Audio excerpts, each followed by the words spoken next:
starting with a brief look at some homes in the past, then looking at how homes developed and how energy savings can be made. Perhaps one of the most efficient homes is the temporary home built as an igloo.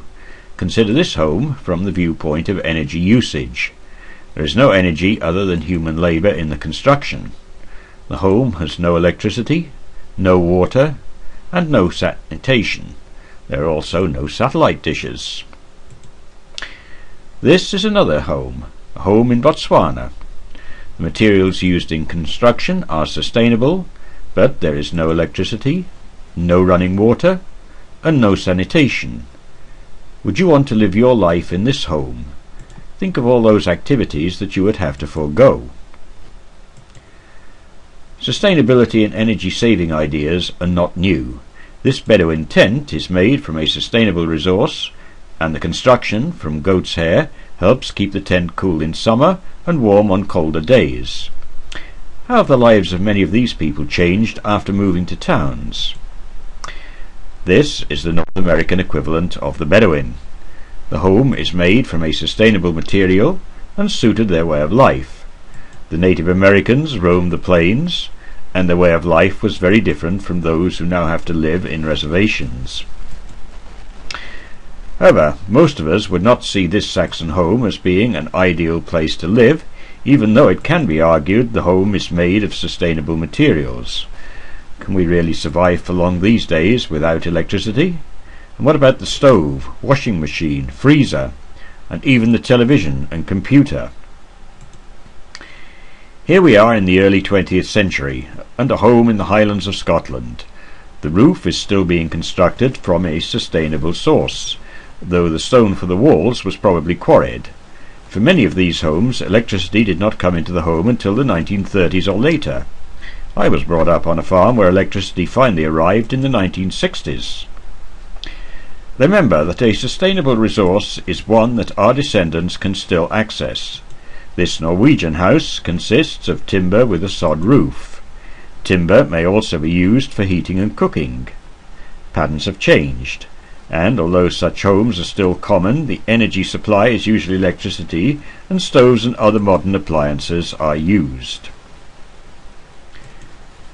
We are often told that the future is a life in the cities. But what are homes in cities like? Not everybody is able to live in an apartment with modern appliances. Look at the conditions here in a shanty town. What do they lack? Is this progress? Remember that in some of the large cities in India and South America, these shanty towns may be home to 1 million or more people. So when did the big change take place? When did homes start to become less sustainable? The first steps could be said to have started when stone was quarried or bricks made for constructions. However, the real change was a new cheap energy source. That source was coal. Cheap, but the coal came with a price. Pollution from carbon dioxide we now know is a problem. But at first the real problems were related to particulate emissions, and that means smoke. Cheap energy led to big problems. Smoke plus fog gave smog, and this picture was not unusual even during the time that I was at college in London. The health problems were widespread. We were more than happy to see the passing of the Clean Air Act. Times have changed, and the pendulum is swinging the other way. We are more conscious of energy consumption and of carbon emissions. Two particular initiatives are the Green Deal, designed to improve insulation and to reduce energy use, and the Energy Performance Certificate. What are energy performance certificates? They are certificates which tell you about the current typical costs for a home of a particular construction, and what the potential costs could be. This tells you whether savings can be made, and how much you might expect to save. Homes are also graded, and this is the part most potential home buyers will look at. A new home should be graded at least B if construction is energy efficient. The highest grade usually requires a feature such as solar panels, but some homes are already being built with such panels. If the energy rating is poor and there is little to be done that can improve the rating, then buyers need to be wary. These homes are inefficient. We referred earlier to the Green Deal. and energy performance certificates can tell a home buyer which schemes might be available under the deal. The focus at the moment is to reduce energy costs by reducing heat loss through improved insulation.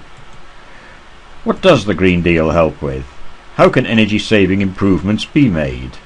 Largely through better insulation, but also through better heating appliances and using renewable technologies such as solar panels and wind turbines. Often the first steps are very simple. Replacement of incandescent bulbs saves energy. The small fluorescent tubes are now common, and new LED bulbs, which have an even longer lifetime, are starting to replace these. After bulbs, the next place to look is the loft. How much insulation is there in your loft? Do you know what the recommended insulation is? Over 100 years ago, the use of two walls trapping a layer of air had become common in housing construction.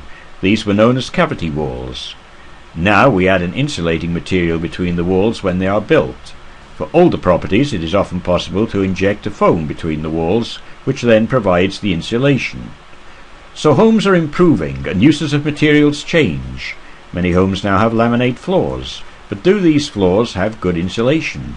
If you have a laminate floor, then go downstairs in the morning on a cold day and walk across the floor in bare feet. You will soon find out whether your floor is insulated.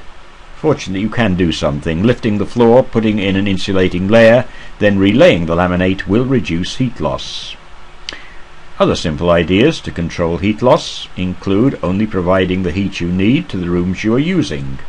With central heating, this can be done by the use of thermostatic valves on all the radiators. Energy-saving devices are continually being developed. Halogen ovens have no warm-up time and cook faster than conventional ovens. Will they eventually replace conventional ovens? I think they will. Washing machines, dryers, fridges and freezers all have labelling to show their energy efficiency.